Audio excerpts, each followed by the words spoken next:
Seigneur, ta parole au quotidien nous nourrit et nous donne vie. Seigneur, ta parole au quotidien nous nourrit et nous donne vie. Lecture du livre du prophète Jérémie, chapitre 14, des versets 17 au 22e.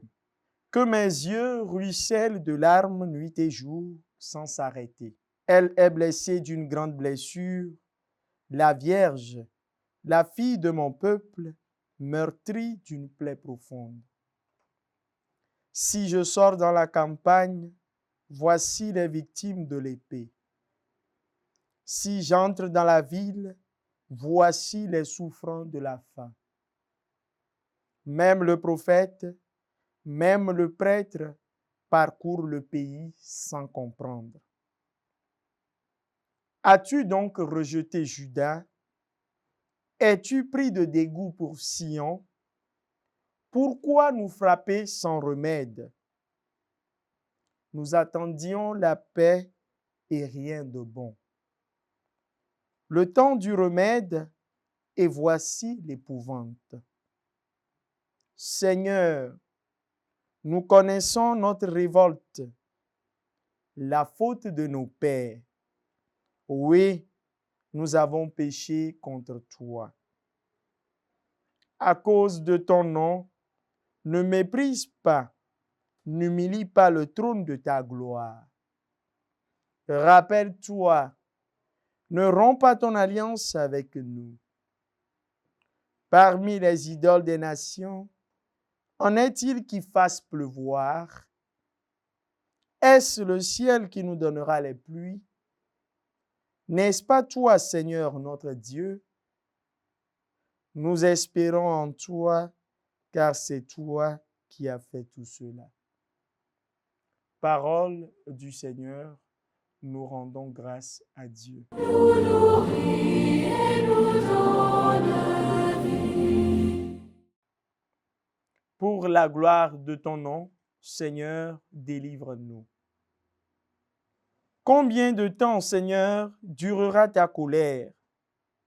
Ne retiens pas contre nous les péchés de nos ancêtres. Que nous vienne bientôt ta tendresse, car nous sommes à bout de force.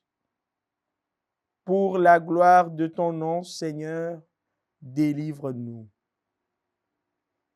Aide-nous, Dieu notre Sauveur, pour la gloire de ton nom.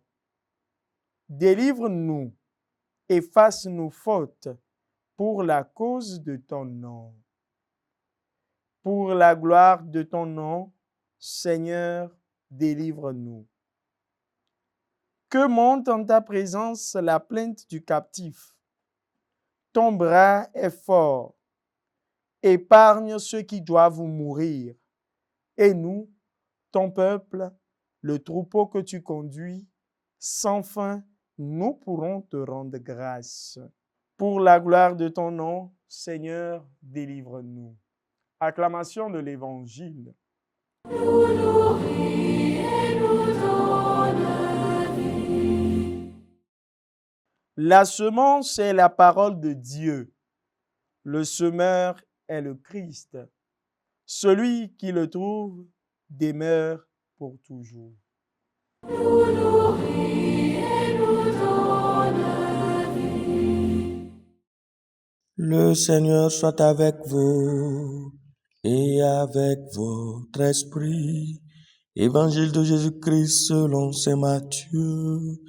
Gloire à toi, Seigneur. En ce temps-là, laissant les foules, Jésus vint à la maison. Ses disciples s'approchèrent et lui dirent, « Explique-nous clairement la parole de l'ivraie dans le champ. » Il leur répondit, « Celui qui sème le bon grain, c'est le Fils de l'homme. Le champ, c'est le monde. Le bon grain, ce sont les fils du royaume. L'ivraie, ce sont les fils du mauvais. L'ennemi qui l'a semé, c'est le diable. La moisson, c'est la fin du monde. Les moissonneurs, ce sont les anges. De même que l'on enlève l'ivraie pour la jeter au feu, ainsi en sera-t-il à la fin du monde. Le Fils de l'homme enverra ses anges, et ils enlèveront de son royaume toutes les causes de chute et ceux qui font le mal. Ils les jeteront dans la fournaise. Là, il y aura des pleurs et des grincements de dents. Alors les justes resplendiront comme le soleil dans le royaume de leur Père. Celui qui a des oreilles, qu'il entende. Acclamons la parole de Dieu. Louange à toi, Seigneur Jésus. Nous nourrit et nous donne vie. Chers frères et sœurs, loué soit Jésus-Christ à jamais. Nous sommes aujourd'hui le mardi de la 17e semaine du temps ordinaire et nous voyons le cri de désespoir du peuple d'Israël. Jérémie qui pleure sur son peuple, ce peuple qui se reconnaît pécheur et qui crie vers le Seigneur. Nous reconnaissons notre mal, nous avons péché contre toi. Ils sont confrontés à l'absence de la pluie, donc à l'absence de l'eau, à l'absence de la vie. Ils sont confrontés aux conséquences de leur propre péché, de leur propre égarement. Eh bien, Dieu ne se plaît pas de les punir, mais il attend impatiemment qu'ils reviennent à lui et qu'ils reviennent d'un cœur vrai. Voici ce qui doit être aussi notre prière tous les jours. Pour l'honneur de ton nom, Seigneur, ne nous méprise pas.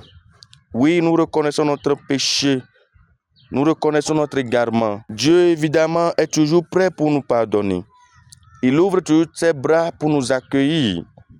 Il est patient envers nous. Il nous donne du temps pour revenir à lui. Et voilà ce que Saint Matthieu nous explique dans l'Évangile. L'explication de la parabole de l'ivraie. Dieu est patient envers nous. Il est miséricordieux envers nous. Tout comme la première lecture nous invite à reconnaître notre égarement et notre chasseresse qui en découle, le psaume nous invite à croire au pardon de Dieu. Parce qu'il nous arrive aussi de douter de la miséricorde de Dieu, de douter de son pardon.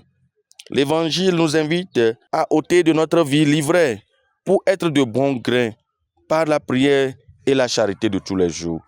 Parce qu'en nous tous, nous avons le bon grain et l'ivraie. Mais il s'agit de faire cet effort de tous les jours, d'ôter l'ivraie, de ne pas aussi abuser de la patience de Dieu envers nous. Mais nous arrivons à reconnaître l'ivraie quand nous prenons le temps de méditer la parole de Dieu, de faire cette introspection, de revoir notre vie, notre attitude envers le prochain. Que Dieu nous donne sa grâce et qu'il nous donne aussi d'être des gens qui se reconnaissent pécheurs toujours et qui se tournent vers la miséricorde de Dieu. Loué soit Jésus-Christ à jamais.